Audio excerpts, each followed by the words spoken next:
Hi, and welcome to my video series, Can I Make It Sound Good? My name's Steve. In this series, I'll be looking at different bits of budget equipment and seeing if I can make a good recording with it. The first thing we'll be looking at is the Zoom H1. It's a stereo field recorder. I'll only be using my little Samsung Galaxy tablet and my headphones to do the recording side. Otherwise, it's just my instruments and my voice. First, we'll have a listen to the song and then I'll show you how I did it.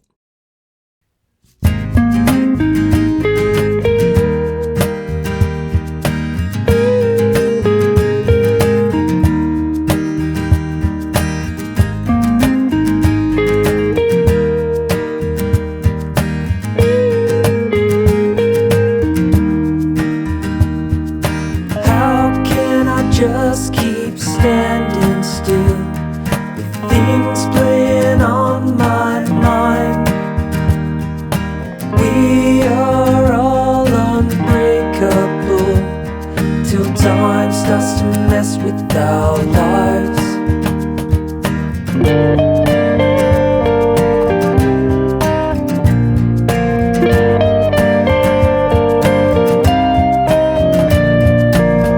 We're waiting for someone to stand with us, so we don't have to feel so small.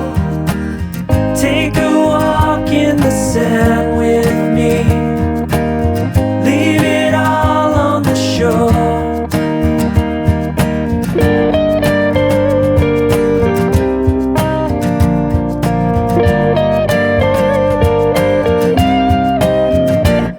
And I keep making circles, endless, uncertain. I don't have all the answers to all of the questions. Alright, now for how I did it. To plug this into this, I needed an OTG cable. For my case, it was a USB-C cable, which plugs into the Galaxy.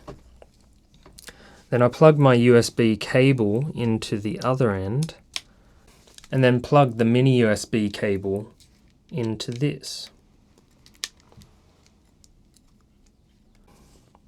So I had to time it right and clicked the record button to select audio interface.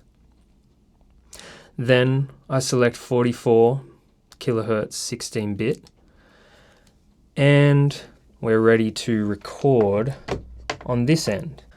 So on the tablet side, you need two apps. One is called USB Audio Recorder Pro and the other is Audio Evolution Mobile.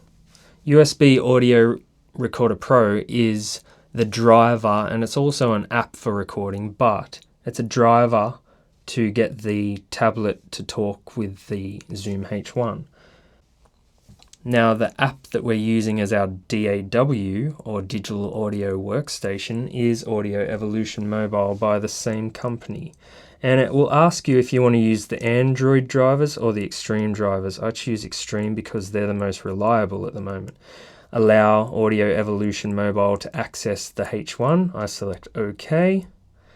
And I press OK for available devices. Then down in the bottom corner, I click to add a track. I want audio tracks. In the song, I used about 18 tracks. Here, I'm just going to use 3 to show you. And OK. For each input, it's going to ask you if you want a mono track or a stereo track. I'm clicking mono 1 because I did some experiments and I found that if I tried to record in multi-track in a bunch of stereo files, it was making the mix muddier and less defined. So I chose mono and I choose it for each. Okay, and okay. And then if you select the track you want to record, click the track arm button and you can see the levels are coming in. Now for my vocals, I was using microphone 1, which I've actually labeled as microphone 1 on my device so I know. And I put it up on the mic stand and I recorded into it at this angle. Now you notice that this mic's pointing away from me, but that mic doesn't matter because it's not going to be used in the recording. We're just going to use the mono signal of this mic. So I was recording into it like this. I had a pop filter, as you can see in the video, and you might notice that mine's a little broken. It still works fine, but it's lost the cage around the microphones, but it doesn't affect the recordings. Next thing is you need to make sure your headphones are plugged into the line out of the audio interface, which is the Zoom H1, and pressing record testing 1, 2. We can see the wave files coming up.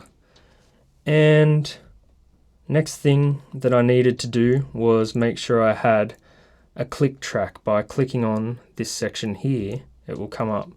And I choose metronome, I turn the volume down a little bit because it's a bit loud, and I set my BPM, then OK.